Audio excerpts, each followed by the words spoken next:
Breaking news చూస్తున్నాం. పల్నాడు జిల్లా నర్సరావుపేట నియోజకవర్గం ఎమ్మెల్యే అభ్యర్థిగా నామినేషన్ వేసిన డాక్టర్ చదలవాడ అరవింద్ బాబు బీఫామ్ అందుకున్నారు. శ్రీకాకుళం పర్యటనలో ఉన్న టీడీపీ అధినేత చంద్రబాబు సమక్షంలో ప్రత్తిపాటి పుల్లారావు, చింతమనేని ప్రభాకర్ తో పాటుగా చదలవాడ అరవింద్ బాబుకు బీఫామ్ అందించడం జరిగింది.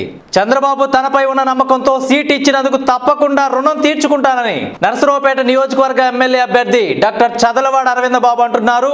ఇక ఇదే అంశానికి సంబంధించి మరింత సమాచారాన్ని మా చీఫ్ ఎడిటర్ పిఆర్ నాయుడు అందిస్తారు.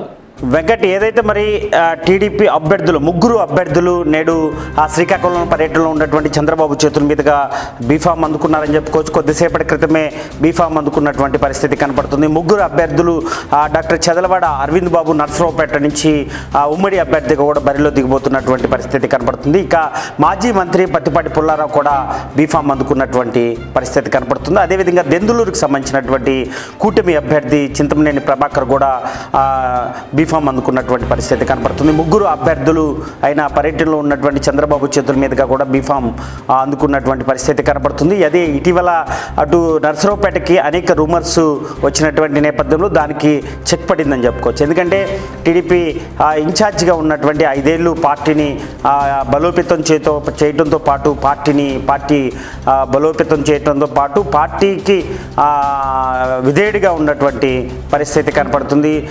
చదలవాడ అరవింద్ బాబు మొదటి నుండి పార్టీ క్యాడర్ని కలుపుకొని పోతూ కూడా మరి పార్టీని బలోపేతం చేయటమే కాకుండా కూడా మరి గోపిరెడ్డి అరాచకాలని అడుగడుగున అడ్డుకుంటూ కూడా ముందుకు సాగినటువంటి పరిస్థితి కనపడుతుంది.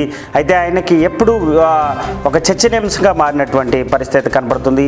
ఆయన పేరు ప్రకటనలో ఉన్నప్పుడు ప్రకటించే జాబితాలో కూడా 3వ జాబితాలో ఉన్నటువంటి పరిస్థితి, కొంత కార్యకర్తలు ఆందోళన చెందినటువంటి పరిస్థితి కనపడుతుంది. అయితే ఇటీవల నామినేషన్ దాఖలు చేసినటువంటి 18వ తారీఖు చదలవాడ అరవింద్ బాబు నామినేషన్ చేసినటువంటి నేపథ్యంలో ఆ తర్వాత ఏదైతే మరి అందరూ రాష్ట్ర వ్యాప్తంగా 175 నియోజకవర్గాలకు సంబంధించిన అసెంబ్లీ సెగ్మెంట్లు కానీ అటు 25 సంబంధించినటువంటి పార్లమెంట్కి సంబంధించి ఎన్నికలు జరుగుతున్నటువంటి నేపథ్యంలో మొత్తం 144 అసెంబ్లీ సెగ్మెంట్లకు కూడా చంద్రబాబు చేతుల మీదుగా బీఫామ్ అందుకోవాల్సినటువంటి పరిస్థితులు మొన్న వెళ్ళినటువంటి ఉండవల్లి నివాసంలో చంద్రబాబు అభ్యర్థులకు ఇచ్చినటువంటి నేపథ్యంలో ఆ రోజు ఈ ముగ్గురు అభ్యర్థులు బీఫామ్ తీసుకున్నటువంటి పరిస్థితి కనపడుతుంది. ఇక ఈ నేపథ్యంలోనే ఈరోజు ఆ చంద్రబాబు పర్యటనలో ఉన్నటువంటి నేపథ్యంలో చంద్రబాబు పిలుపు రావడంతో కూడా ఆయన హఠావుటిగా కూడా బీఫామ్ అందుకున్నటువంటి పరిస్థితి కనపడుతుంది. ఇటీవల మీడియాలో అనేక కథనాలు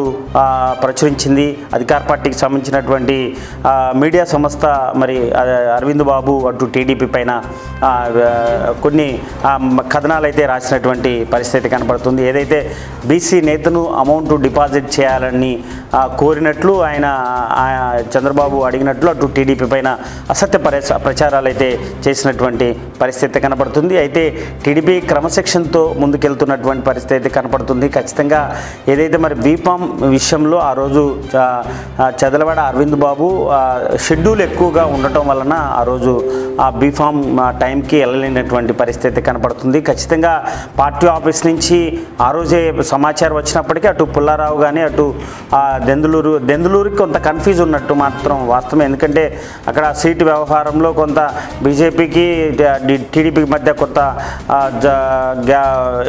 ఒక కన్ఫ్యూజ్గా ఉన్నటువంటి నేపథ్యంలో దాన్ని కోసం కొంత ఆపినట్లు మనకు అందుతున్నటువంటి సమాచారం. అయితే నర్సరావుపేట మాత్రం అటు పుల్లారావు కానీ నర్సరావుపేటకి సంబంధించి కూడా మరి బీఫామ్ విషయంలో ఆయన షెడ్యూల్ ఆ రోజు బిజీగా ఉండటంతో కూడా వెళ్ళలేనటువంటి పరిస్థితి కనపడుతుంది. ఎట్టకేలకు కూడా ఏదైతే మీడియా కథనాలకు కానీ అటు ప్రజల్లో ఉన్నటువంటి కన్ఫ్యూజ్కి తెరపడిందని చెప్పుకోవచ్చు. ఈరోజు చంద్రబాబు చేతుల మీదుగా బీఫామ్ అందుకున్నటువంటి చదలవాడ అరవింద్ బాబు కూడా కొన్ని వ్యాఖ్యలు చేసినటువంటి పరిస్థితి కనపడుతుంది.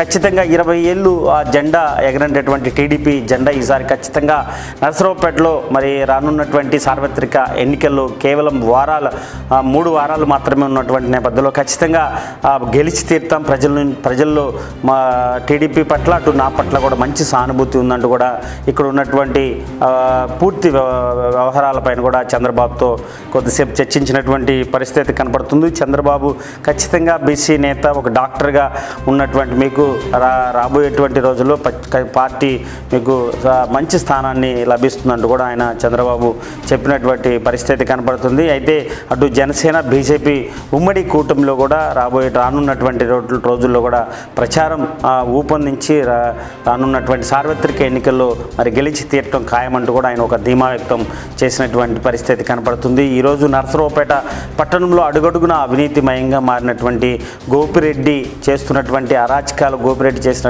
చేస్తున్నటువంటి అవినీతి, అదేవిధంగా జీ ట్యాక్స్ పేరుతో కూడా అనేక వసూళ్లకు పాల్పడుతున్నటువంటి ఈ స్థానిక ఎమ్మెల్యేని ఖచ్చితంగా గద్దె దించాలి అంటూ కూడా అరవింద్ బాబు నినాదంతో ముందుకెళ్తున్నటువంటి పరిస్థితి కనబడుతుంది.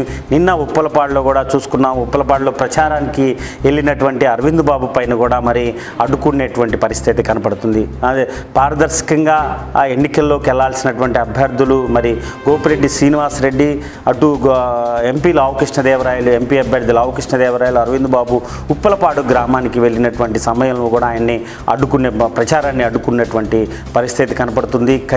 ఏదైతే మరి అరవింద్ బాబు క్యాడర్ని పూర్తిగా కూడా అనుచరులతో మరి ప్రచారానికి వెళ్ళినటువంటి నేపథ్యంలో లోకల్గా ఉన్నటువంటి కాపు నేతలు, అదేవిధంగా ఉప్పలపాడులో ఉన్నటువంటి అటు టీడీపీ ఉమ్మడి జనసేనకు సంబంధించినటువంటి అందరూ కూడా మరి ఎట్టకేలకు కూడా మరి పోలీసులు రంగప్రవేశం చేసి ఉప్పలపాడులో ప్రచారం అయితే పూర్తి స్థాయిలో నిర్వహించినటువంటి పరిస్థితి కనపడుతుంది. అయితే ఉప్పలపాడు గ్రామంలో జరిగినటువంటి సంఘటన నిన్న పోలీసులు కూడా మరి పూర్తి స్థాయిలో దీనిపైన దృష్టి సారించాల్సినటువంటి అవసరం అయితే ఉంది. ఎందుకంటే గత ఎన్నికల్లో గోపిరెడ్డి గ్రిగ్గింగ్లు చేసి గెలిచినటువంటి గోపిరెడ్డికి చెక్ పెట్టాల్సినటువంటి అవసరం ఎన్నికల అధికారులపైన, అటు పోలీస్ వ్యవస్థ పైన ఖచ్చితంగా ఉంది. ఎందుకంటే ఉప్పలపాడు గ్రామంలో రిగ్గింగ్ చేయాలి, అదే అక్కడ ఉన్నటువంటి ఆ ప్రాంతాల్లో కూడా పూర్తిగా కూడా తను ఆక్యుపై చేసి కూడా రానున్నటువంటి సార్వత్రికలో మరోసారి రిగ్గింగులతో గెలవాలని వ్యూహాత్మకంగా ముందుకెళ్తున్నటువంటి నేపథ్యంలో ఎన్నికల అధికారులు పూర్తి స్థాయిలో ఉప్పలపాడు గ్రామం పైన డేగకన్ని వేయాల్సినటువంటి అవసరం అయితే ఖచ్చితంగా ఉందని చెప్పుకోవచ్చు. ఇప్పటికే అరవింద్ బాబు ఎన్నికల అధికారులకు అటు కలెక్టర్కి కూడా ఫిర్యాదు చేసినటువంటి నేపథ్యంలో దీనిపైన మరి ఎలాంటి చర్యలు తీసుకుంటారో వేచి చూడాల్సినటువంటి పరిస్థితి కనపడుతుంది. ఏది ఏమైనా ముగ్గురు అభ్యర్థులు బీఫామ్ అందుకున్నటువంటి నేపథ్యంలో చంద్రబాబుకి కృతజ్ఞతలు తెలుపుతూ రానున్నటువంటి సార్వత్రిక ఎన్నికలు ఖచ్చితంగా గెలిచి తీరుతామని ఒక ధీమా వ్యక్తం చేస్తూ చెప్పినటువంటి పరిస్థితి కనపడుతుంది. వెంకట్.